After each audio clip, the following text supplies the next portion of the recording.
Assalamualaikum warahmatullahi wabarakatuh. Selamat datang siswa-siswi di channel Guru Muda. Pada video ini akan dilanjutkan untuk materi kelas 11 bab 2 mengenai sistem dan dinamika demokrasi Pancasila. Kita sudah memasuki subbab yang kedua, yaitu dinamika penerapan demokrasi Pancasila. Sebelumnya kita sudah bersama-sama membahas mengenai hakikat demokrasi. Nah, sekarang kita masuk ke materi yang kedua, yaitu tentang dinamika penerapan demokrasi Pancasila. Namun sebelum kita ke materi, ada baiknya kalian lihat dulu kompetensi dasar kita pada saat ini. Ada 4, bisa kalian baca sendiri. Kemudian setelah kalian mengikuti pembelajaran pada kali ini, diharapkan kalian bisa mengidentifikasi prinsip-prinsip demokrasi Pancasila dan bisa menjelaskan periodisasi perkembangan demokrasi di Indonesia. Itulah indikator pencapaian kompetensi dan kompetensi dasar pada pembelajaran kita kali ini. Langsung saja kita ke materi. Yang pertama mengenai prinsip-prinsip demokrasi di Indonesia. Apa sebenarnya demokrasi Pancasila itu?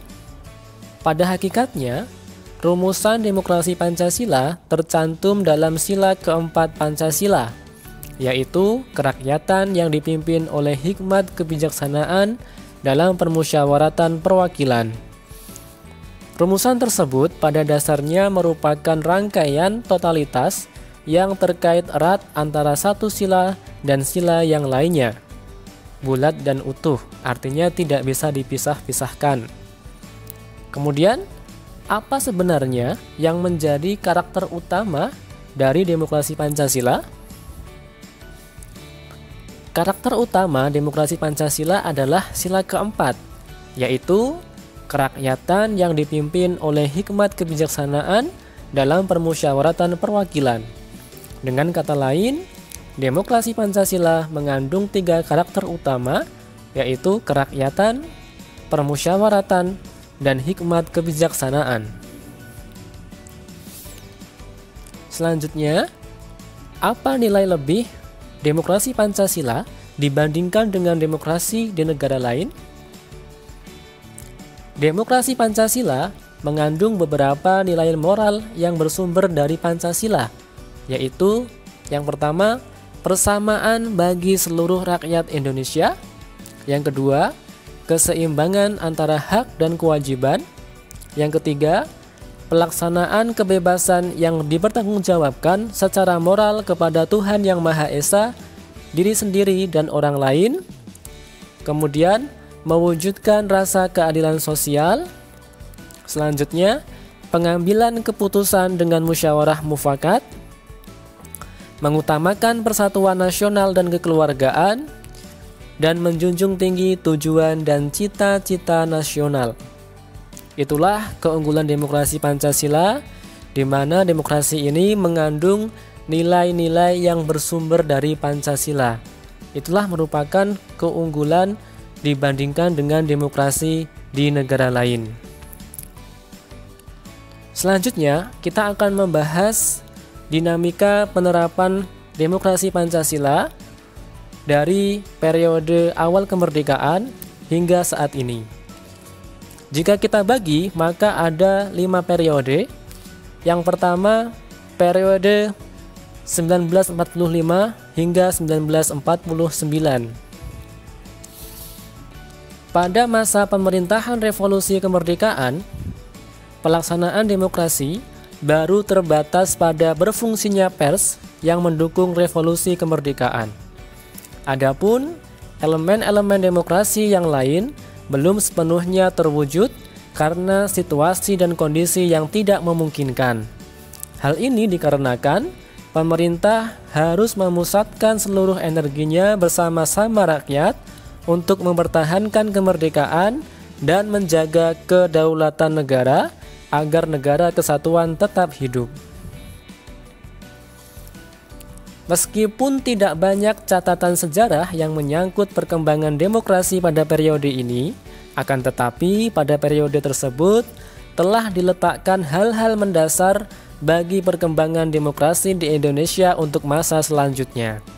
Pertama, pemberian hak-hak politik secara menyeluruh. Para pembentuk negara sudah sejak semula mempunyai komitmen yang sangat besar terhadap demokrasi, sehingga begitu mereka menyatakan kemerdekaan dari pemerintah kolonial Belanda, semua warga negara yang sudah dianggap dewasa memiliki hak politik yang sama tanpa ada diskriminasi yang bersumber dari ras, agama, suku, dan kedaerahan. Kedua, presiden yang secara konstitusional memiliki kemungkinan untuk menjadi seorang diktator dibatasi kekuasaannya ketika Komite Nasional Indonesia Pusat atau KNIP dibentuk untuk menggantikan parlemen.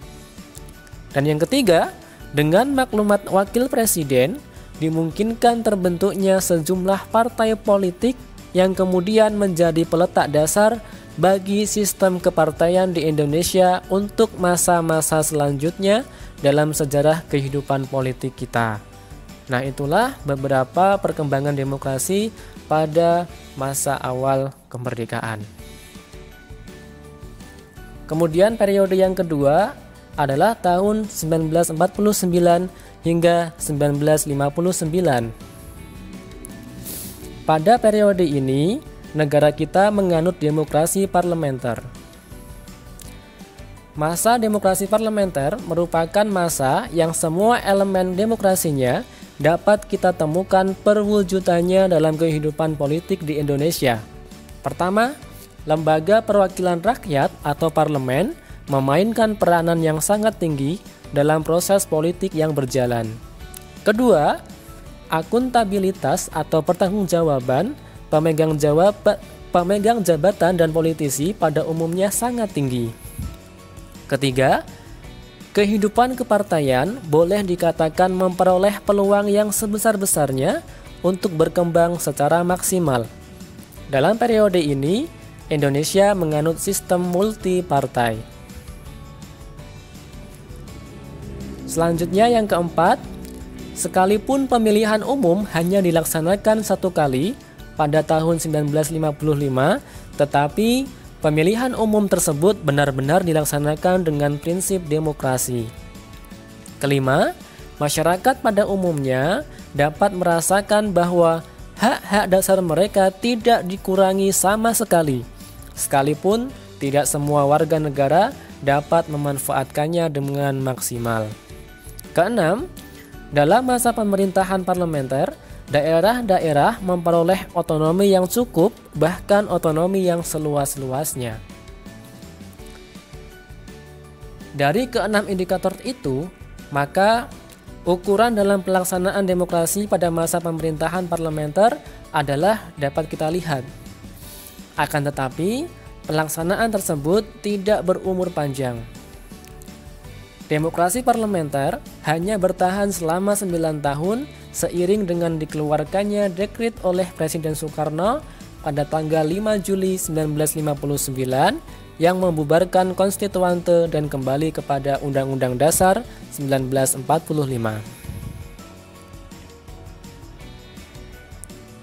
Selanjutnya adalah periode yang ketiga antara tahun 1959 hingga 1965. Demokrasi terpimpin yang ada dalam periode ini merupakan pembalikan total dari proses politik yang berjalan pada masa demokrasi parlementer.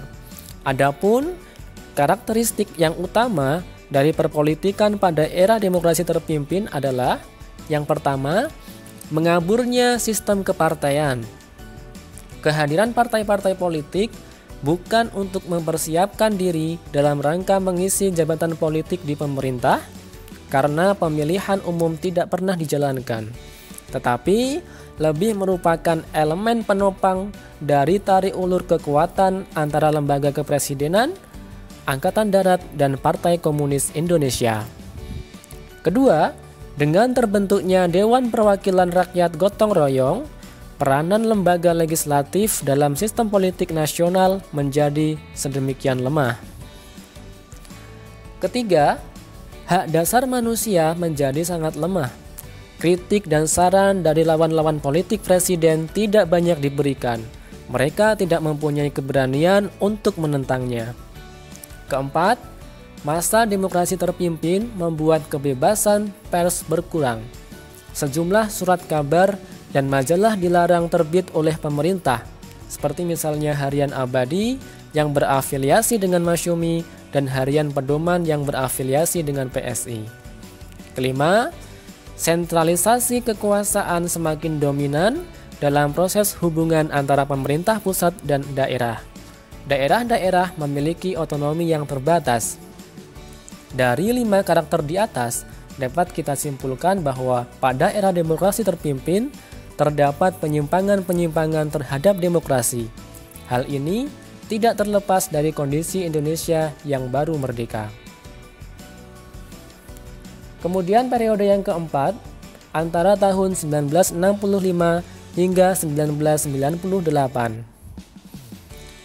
Dalam perjalanan politik pemerintahan Orde Baru, yaitu periode ini, kekuasaan presiden merupakan pusat dari seluruh proses politik di Indonesia. Lembaga kepresidenan merupakan pengontrol utama lembaga negara lainnya, baik yang bersifat suprastruktur, DPR, MPR, DPA, BPK, dan MA, maupun yang bersifat infrastruktur, LSM, partai politik, dan sebagainya. Selain itu juga, Presiden Soeharto mempunyai sejumlah legalitas yang tidak dimiliki oleh siapapun, seperti pengemban supersemar, mandataris MPR, Bapak Pembangunan, dan Panglima Tertinggi ABRI. Dari urian itu, kita dapat menggambarkan bahwa pelaksanaan demokrasi Pancasila masih jauh dari harapan. Pelaksanaan nilai-nilai Pancasila secara murni dan konsekuen hanya dijadikan alat politik penguasa belaka. Kenyataan yang terjadi, demokrasi Pancasila sama dengan kediktatoran.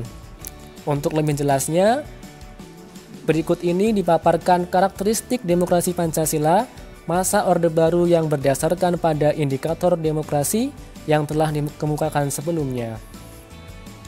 Pertama, rotasi kekuasaan eksekutif boleh dikatakan sangat kecil terjadi, kecuali pada jajaran yang lebih rendah, seperti gubernur, bupati atau wali kota, camat, dan kepala desa. Kedua, rekrutmen politik bersifat tertutup. Rekrutmen politik merupakan proses pengisian jabatan politik di dalam penyelenggaraan pemerintah negara, baik untuk lembaga eksekutif, legislatif, maupun yudikatif. Yang terjadi di Indonesia pada saat masa Orde Baru, sistem rekrutmen politik tersebut bersifat tertutup, kecuali anggota DPR yang berjumlah 400 orang yang dipilih melalui pemilu. Ketiga, pemilihan umum. Pada masa Orde Baru, pemilu telah dilangsungkan sebanyak 6 kali dengan frekuensi yang teratur setiap 5 tahun sekali. Tetapi kalau kita amati, kualitas pelaksanaan pemilu tersebut masih jauh dari semangat demokrasi. Pemilu tidak melahirkan persaingan yang sehat. Keempat, pelaksanaan hak dasar warga negara. Sudah bukan menjadi rahasia umum lagi bahwa dunia internasional sering menyoroti politik Indonesia berkaitan erat dengan perwujudan jaminan hak asasi manusia.